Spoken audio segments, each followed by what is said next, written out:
This is the 12th podcast in our series for the 13th of Elul, Monday, September 4th. We're now moving into the fourth section of prayer and the fourth world of the mystics, nearness to God. The title of the prayer is Amidah, or as it's also pronounced, Amidah, and it means the standing prayer because we stand when we pray this section.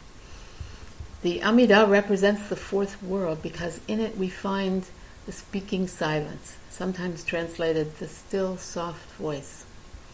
On the one hand, the Amidah is to be said silently, under one's breath, so it expresses silence and the meditation of our hearts. On the other, with the congregation, we climb the heights to the Kedusha prayer at the third blessing of the Amidah.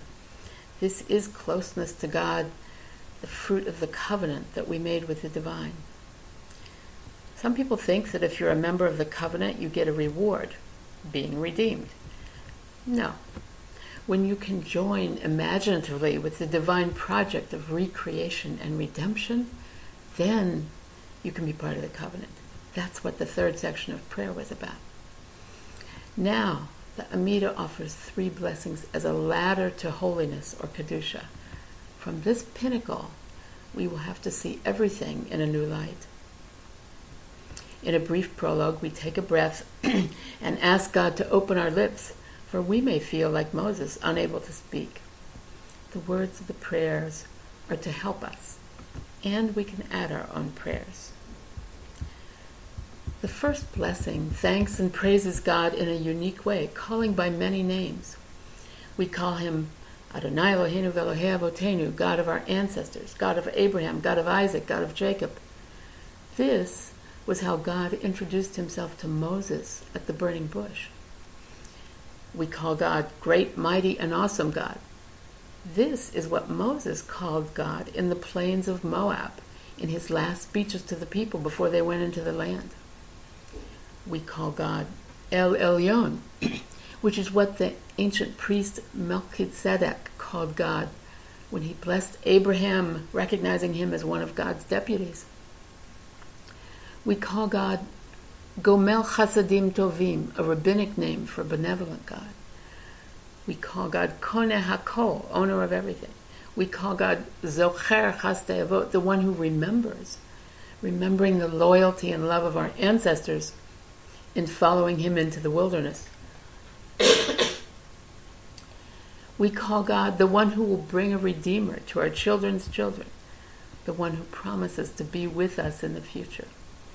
In short, we call God by the names in which God manifested the divine self, past, present, and future, to individuals and the whole people. The first step of the ladder is recognizing the enormous vista of God's project that we have joined. Then we add a line specifically for the 10 days of awe. It says, "Remember us for life, O King who desires life, and inscribe us in the book of life, for your sake, O living God." And we end by calling God King, Helper, Savior, Shield, Shield of Abraham. The rest of the blessings of the Amidah don't repeat the usual formula, Baruch Atah Elokeinu melech haolam, at the beginning of each blessing, because they're a connected series. So the second blessing just begins, "You are mighty forever, Adonai, you bring life to the dead." Astonishing. This blessing will mention several times the life-giving and salvific power of God, even to the dead. And also, as the one who brings rain and dew, who sustains us in life through gifts of love, raises up the fallen, breaks the bonds of captives.